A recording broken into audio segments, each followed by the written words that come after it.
Must be nice having a sugar mama, her coworker mocked. My girlfriend joined in laughing. 10 minutes later, I revealed I own their company. Her boss's face went white, her coworker was fired, and she resigned out of humiliation. Hey, Reddit.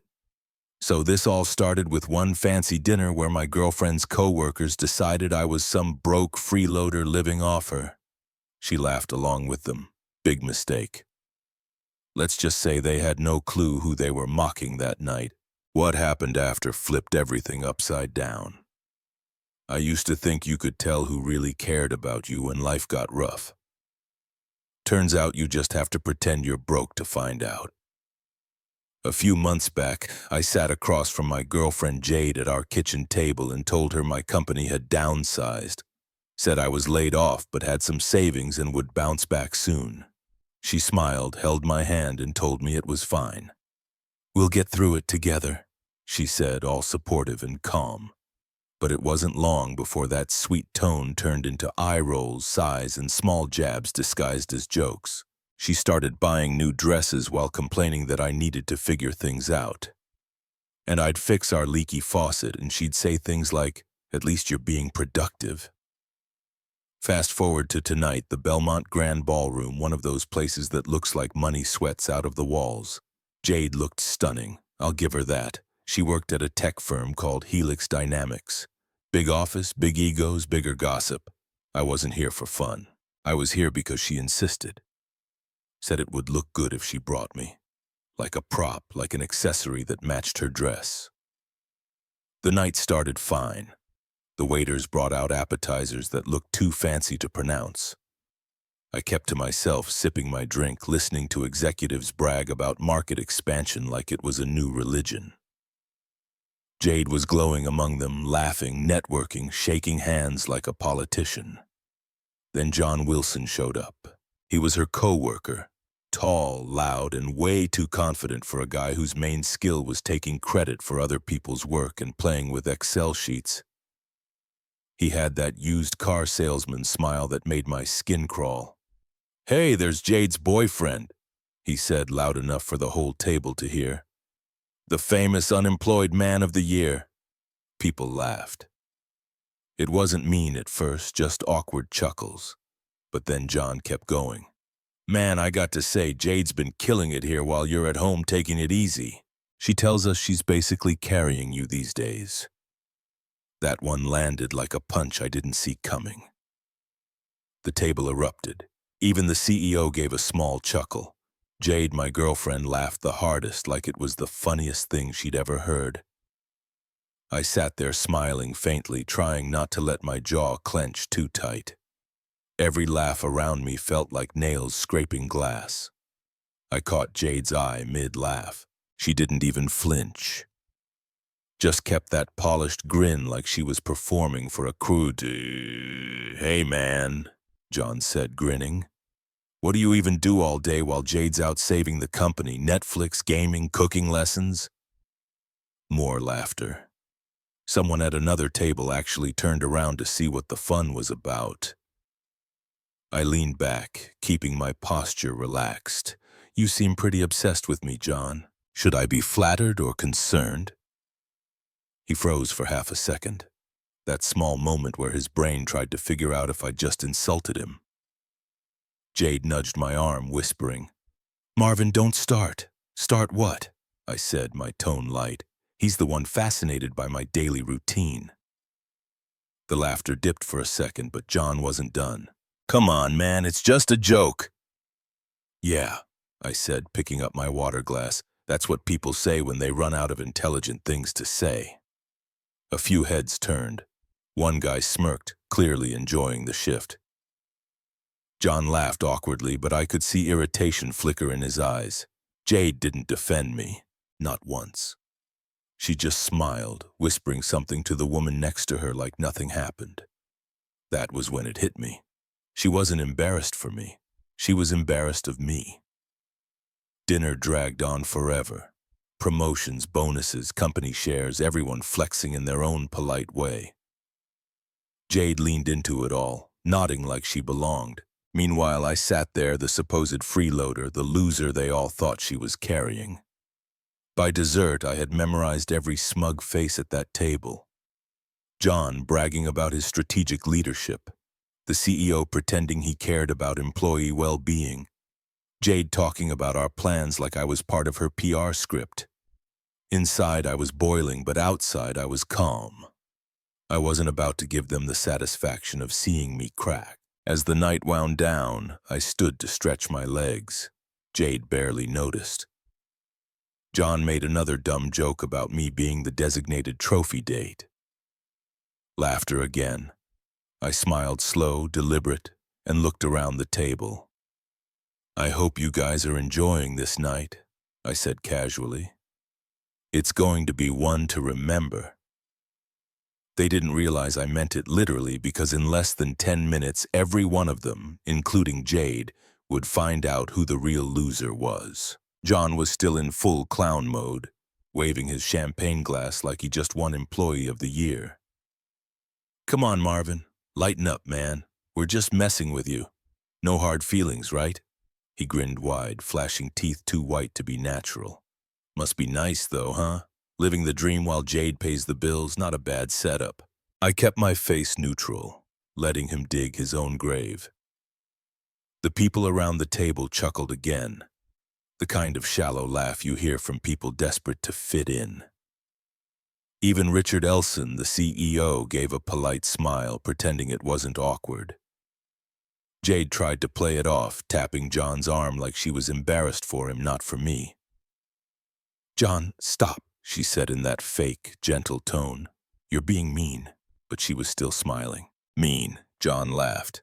"I'm complimenting you. Girl's got drive, carrying her man and the company at the same time. That's impressive. That did it." I set my glass down carefully, making sure the sound of it hitting the table was loud enough to cut through the laughter. Everyone quieted just a little, just enough. "Hey, Richard," I said calmly, looking straight at the CEO. He raised his eyebrows, surprised I was addressing him at all. "You're Richard Larson, right? CEO of Helix Dynamics." He nodded, confused. "That's right, good," I said, adjusting my tie slowly. "Because you might want to enjoy the rest of your night while you can." A few people exchanged glances. Jade frowned. "Marvin, what are you?" I didn't let her finish. "Enjoy the rest of your week, Richard," I said, keeping my tone casual, almost bored, because soon this loser will be signing your termination papers. The words hit like a gunshot. For a second, nobody breathed. Then silence fell, the kind that squeezes the air out of the room. Forks froze mid-air. Someone coughed. I could actually hear my own heartbeat under the chandeliers. Richard blinked, his glass still raised halfway to his lips. "I'm sorry, what did you just say?" I leaned forward, my voice low and even. "I said I own 90% of Helix Dynamics, so maybe laugh a little quieter next time." Jade's wine glass slipped out of her hand and shattered against the marble floor. Red wine spread across the tablecloth like blood creeping toward her plate. The entire table stared at me like I just dropped a grenade in the middle of dinner. "Marvin," Jade stammered, her face pale, "that's not funny." "Good thing I wasn't joking," I said, straightening my jacket. The CEO's mouth opened, then closed again. You own?" I didn't bother answering. I just smiled and looked around the table at all the people who'd laughed at me minutes ago. "You all enjoy your evening," I said quietly. "You've had a good run." Then I turned and walked out. No yelling, no drama, just quiet footsteps and the sound of Jade calling my name behind me. I kept walking toward the exit, my reflection trailing me across the polished marble floor. That's when I tell you the truth. I never got laid off. There was no downsizing. The whole thing was a test. I wanted to see how Jade would treat me when she thought I had nothing. I wanted to know if she actually loved me or just the version of me that looked good on her arm. And she failed spectacularly.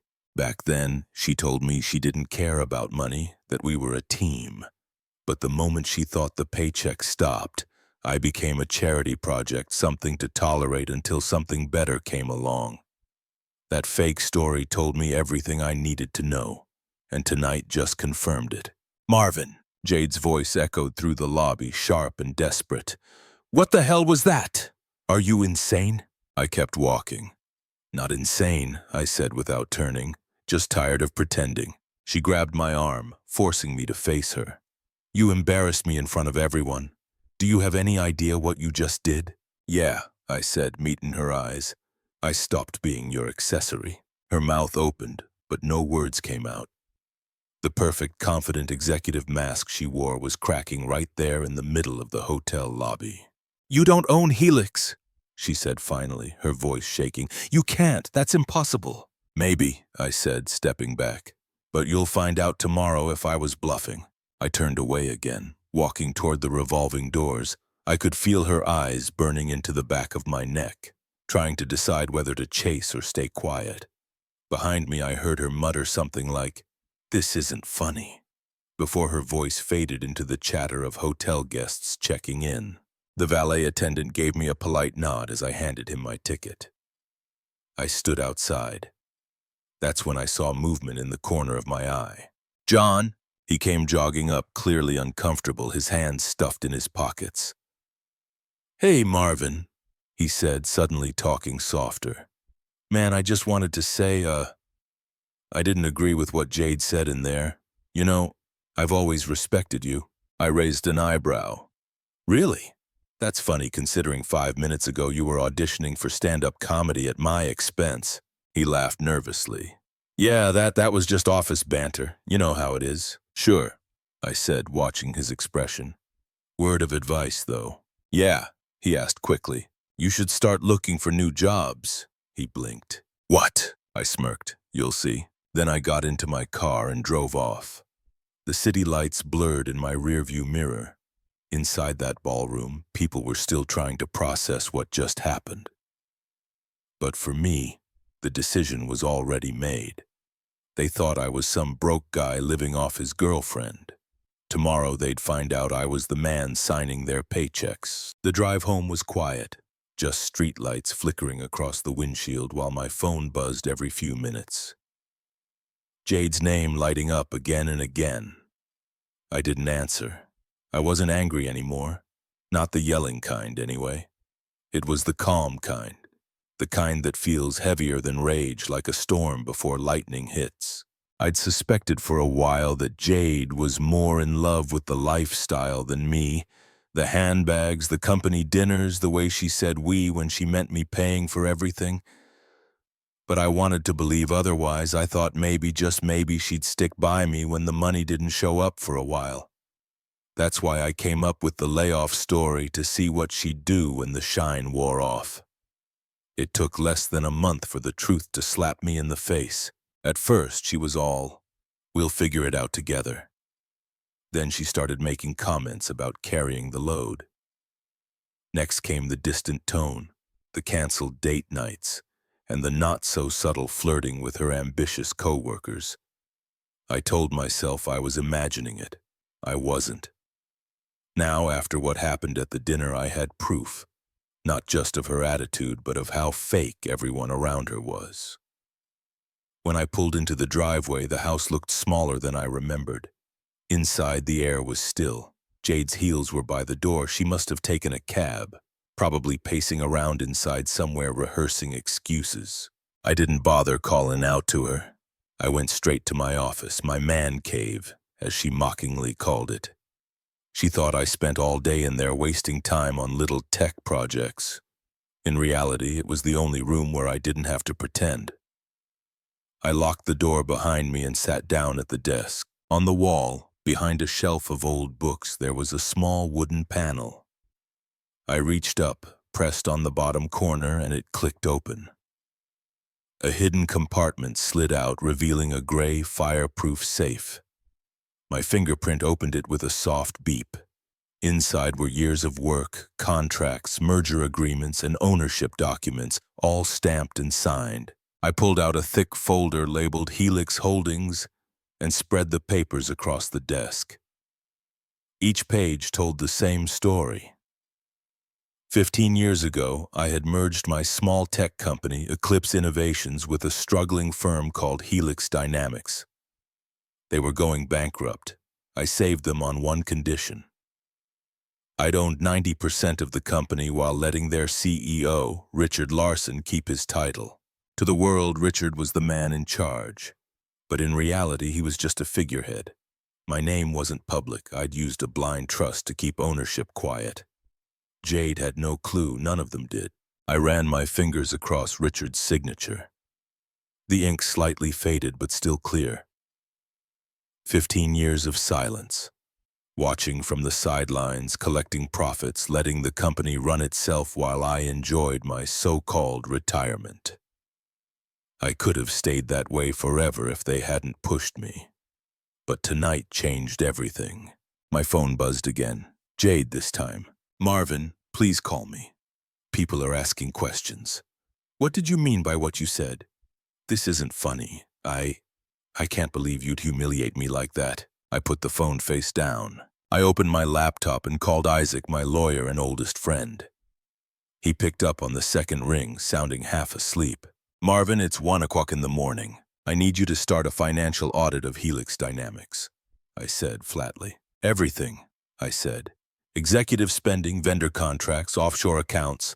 I want preliminary findings on my desk by tomorrow, full audit by next week. Isaac exhaled. That's going to cause chaos. You know that, right? You've been silent for years. If you start digging now, it's going to make headlines inside the company. I don't care, I said, leaning back in my chair. It's time they remember who owns the place. He went quiet for a moment. What's this about, Marvin? Respect, I said. I've let people think I was some washed-up nobody for too long. Now they're going to see the truth. He sighed. All right, I'll start first thing in the morning. Good, I said and hung up. I leaned back, staring at the documents spread across my desk. For years, I'd been the quiet guy in the background, happy to let others take the spotlight. But tonight, sitting there surrounded by proof of everything I built, something inside me clicked. I wasn't going to be silent anymore. I gathered the papers back into the folder and placed it neatly in the center of the desk.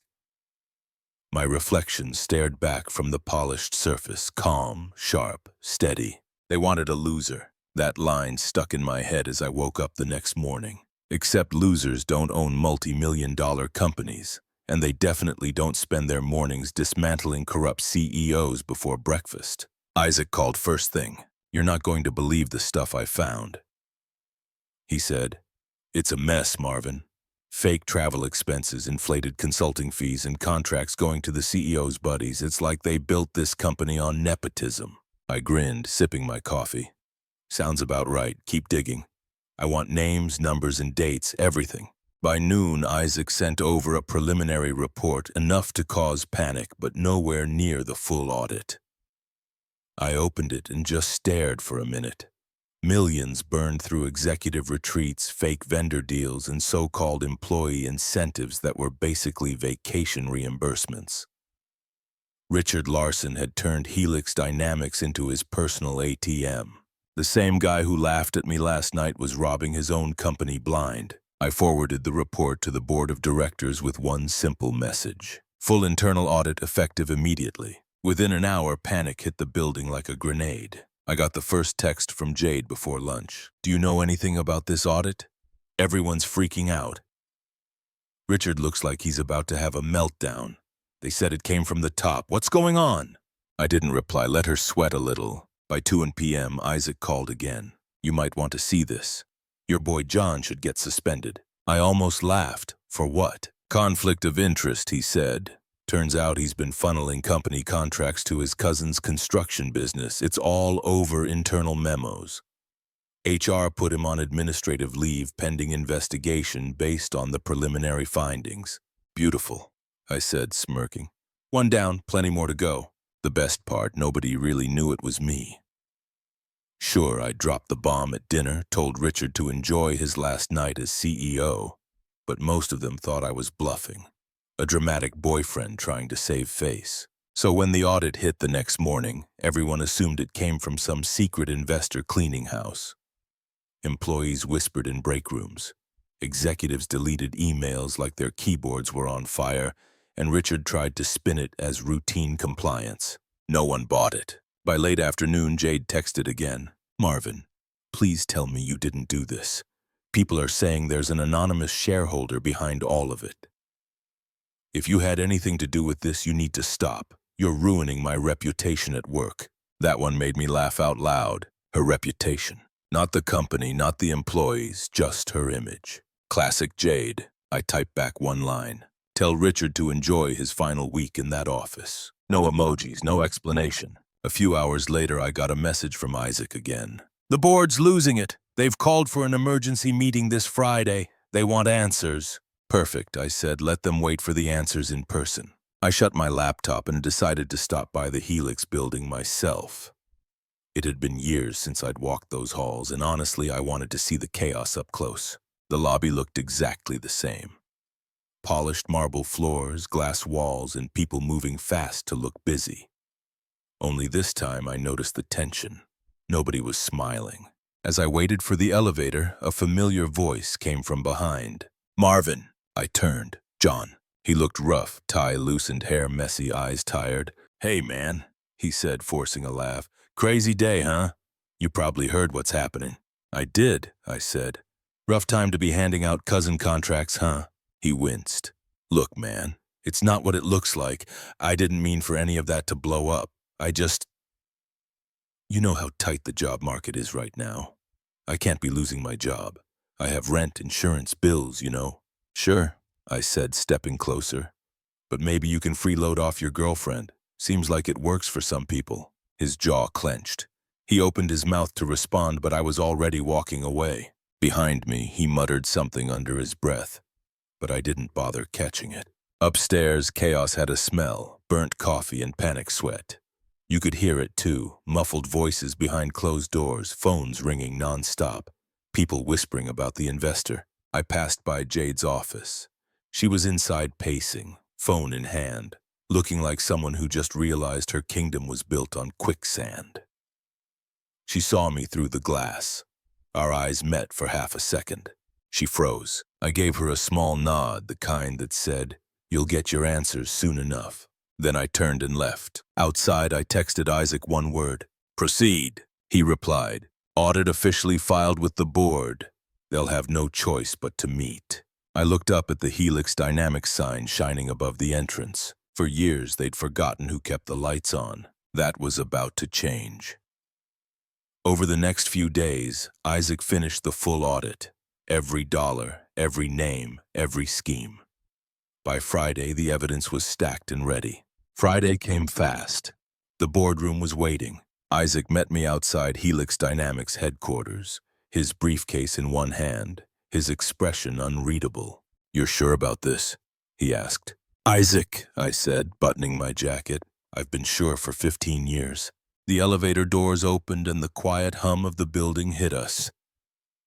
When the elevator reached the top floor, the door slid open to reveal Richard Larson pacing by the reception desk, his face pale and sweaty. The man looked like he hadn't slept since Tuesday. "Marvin," he said, forcing a smile. "Wow, it's been a while. You didn't need to come all the way down here. We're handling the situation." I smirked. "Yeah, I'm sure you are." He shifted uncomfortably. "Listen, about that audit. We can discuss it informally. No need for all this board drama, right?" "Funny," I said, walking past him. "That's the same thing you said when you faked your last financial report." He froze, his jaw tightened. "What are you talking about?" "You'll find out in about 10 minutes, I said over my shoulder. The boardroom doors opened and the room went silent. 7 members sat around a polished mahogany table, faces tense, eyes darting between each other.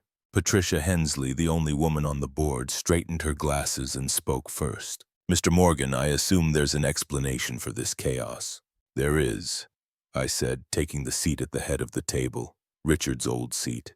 "And you're about to hear it." Richard hovered awkwardly by the door. "Marvin, you can't just sit down." I looked at him flatly. He sat. Isaac opened his briefcase and handed out thick folders. Each one landed on the table with a satisfying thud. "That's a summary of your company's last 5 years," I said. You'll find some interesting reading.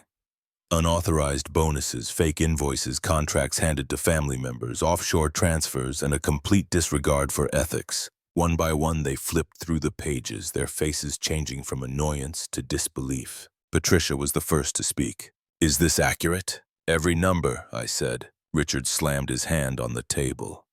"This is ridiculous! You can't come in here making accusations like this! Who even authorized this audit?" I leaned back. "The owner did." He blinked. "The what?" I folded my hands on the table. "Let me make it simple for everyone. 15 years ago, Helix Dynamics was going under. A small company called Eclipse Innovations stepped in and merged, keeping Helix alive. That company was mine. I kept ownership under a blind trust for privacy. The trust has always acted under my direction. It's the same entity that ordered this audit earlier in the week." Silence. "This morning," I continued, "I transferred the shares from the trust into my own name and executed a shareholder written consent reconstituting the board. It's already filed." I looked each of them directly in the eye. "That means every seat here answers to me now." You could have heard a pin drop. Patricia lowered her folder slowly. "You're saying you're the majority shareholder?" 90%, I said, give or take a few decimals. Richard's face went chalk white. "That's impossible. You can't just—" "Actually," I interrupted, sliding a document across the table toward him, "I can." He picked it up with trembling hands. His signature was right there on the bottom line. Proof of the merger agreement he'd signed all those years ago. The room stayed silent. "Effective immediately," I said. "The reconstituted board, under my written consent, votes to remove Richard Larson as CEO. Security will escort him out once this meeting concludes." A low murmur rippled across the table. Richard jumped to his feet. "You can't fire me from my own company!" I looked at him, calm as ever. "Richard, you can't be fired from your own company, but this isn't yours." He stared at me, his jaw twitching, then turned to the board. "You're really going to let him do this?" Patricia folded her arms. "Mr. Morgan owns 90%. Legally, we can't stop him." Richard stood frozen, then grabbed his folder and stormed out. The door slammed behind him. I let the silence hang for a moment before speaking. "Now that we've handled that, we're making more changes. John Wilson's termination stands. His little side hustle with family contracts ends today." A few board members shifted uncomfortably. I could tell half of them had their own skeletons buried somewhere. "Going forward," I continued, "we'll be promoting people based on performance, not connections. That starts with a new CEO." Patricia leaned forward. "Do you have someone in mind?" I smiled. "Yeah, Samantha Brooks, VP of Engineering." Patricia studied me, then nodded. "You have my vote." One by one, hands went up. "Unanimous." Isaac closed his briefcase with a quiet snap. "Anything else?" he asked. "Yeah," I said, standing. "Tell Samantha to have HR start cleaning up. We're building something worth respecting again." As I walked toward the door, the board members whispered to each other, their voices low, uncertain, afraid. It was the same kind of fear that comes when you realize the quiet guy you ignored for years is now the one running the show. Either way, I didn't stop, because the man she once called a loser had just taken back his throne. By the time I got home, the lights were already on. Jade was pacing in the living room like a storm, trapped in a cage. Heels still on, hair messy, eyes red. The moment the door clicked shut behind me, she spun around. "You humiliated me!" she yelled. "Do you even understand what you did to me today?" I dropped my keys on the counter, calm as ever. "Hi to you too." "Don't start with that smug attitude," she snapped. "Everyone at work is talking about me. They're saying I didn't even know who my own boyfriend was." "Well," I said, loosening my tie, "that's not far from the truth, is it?" She froze, eyes narrowing. "Don't twist this around. You lied to me, Marvin. You let me believe you were broke. You made me look like a fool in front of everyone I work with." I leaned against the counter. "You looked like a fool because you acted like one. I just gave you the stage." Her voice cracked. "You planned this." "I planned to see who you really were," I said. "The rest, that was just you being yourself." She blinked rapidly, shaking her head. "This is insane. You think humiliating me proves something?" "It proves everything," I said flatly. "Because when they mocked me, You laughed. Not out of shock, not out of nerves. You laughed because you liked it.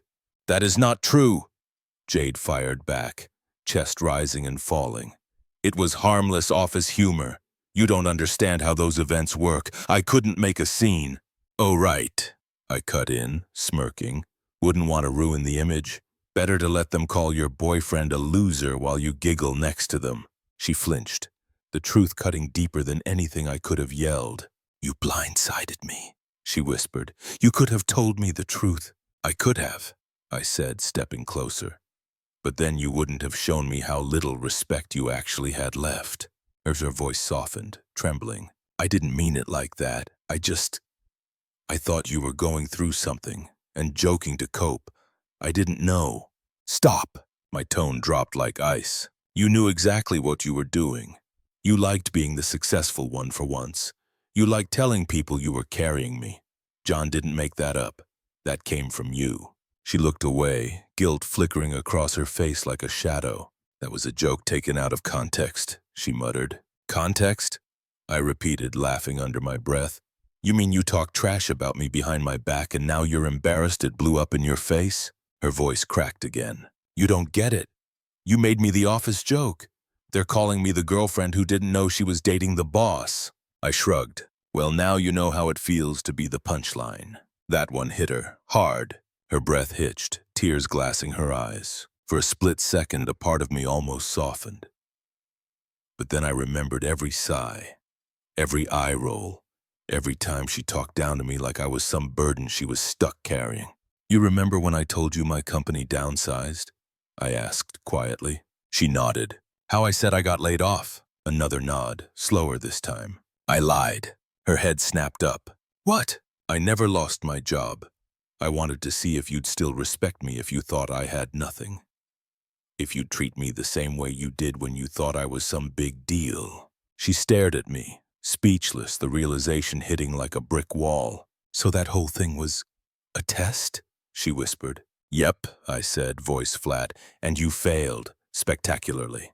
Her lip trembled. Marvin, I didn't. You did, I cut in. You treated me like I was less than you. You mocked me to your coworkers. You stood there while they laughed at me. You acted like I should be grateful for your company. That's not love, Jade. That's ego. She stepped toward me, crying openly now. I was scared, okay? I thought maybe you'd lost your drive, that you were giving up. I didn't mean to hurt you. Funny, I said. You didn't hesitate when you had the chance. Her tears spilled over. Please, Marvin, I can fix this. I'll talk to everyone. I'll explain. Explain what? I tilted my head. That you laughed at your own boyfriend for being broke, but now you want him back because he's rich? Her entire face broke, shoulders shaking. Then came the collapse, the kind you can't act your way through. The reality crashing down on her. I stepped past her toward the stairs. She reached for my arm. Marvin, please, she sobbed. Don't do this, please. I love you. I turned just enough to look her in the eye. No, I said sharply. You loved the story you built about me. The real thing was too much work. She sank to her knees, crying into her hands. I didn't stay. I didn't comfort her. I didn't owe her that anymore. I walked upstairs while her sobs echoed behind me. The sound faded as I closed the bedroom door and sat on the edge of the bed. For the first time in years, the house felt quiet. Not heavy, not tense, peaceful. She had spent so long making me feel small. Now she could fade instead. 3 months passed. Helix Dynamics didn't look anything like the twisted corporate mess it used to be. The place finally breathed. Samantha Brooks, now officially CEO, ran the company the way it should have been run all along. She was the same woman Jade used to ignore at company events. The same woman John talked over in meetings. Now she had the corner office, the authority, and the whole company at her back. Under her leadership, promotions were based on merit. Shady contracts were shredded. Executive perks were cut. Employees actually had a voice. Morale shot up. Clients returned. The numbers climbed. And my name? Still hidden. I didn't need the spotlight. I had something better, control. Isaac called one afternoon. Jade resigned, he said casually. Not surprised, I replied. She'd imploded, apparently. Thrown a full meltdown in the hallway when she learned Samantha, her old rival, was her new boss. By noon, she had turned in her resignation. No one stopped her, no one asked her to stay. I didn't celebrate. Her downfall was loud enough on its own. I had work to do. Months later, Helix hosted its annual corporate gala, again at the Belmont Grand Ballroom. Same chandeliers, same glossy floors, same polished tables. But this time, they weren't laughing at me. They were applauding. The room rose in a standing ovation as Samantha introduced me, and somewhere at the back of the crowd I saw her. Jade, smaller than I remembered, softer, quiet. She looked down at her hands when our eyes met. For the first time since everything began, I didn't feel anger, just closure. I turned back to the microphone because I had risen, and that was enough.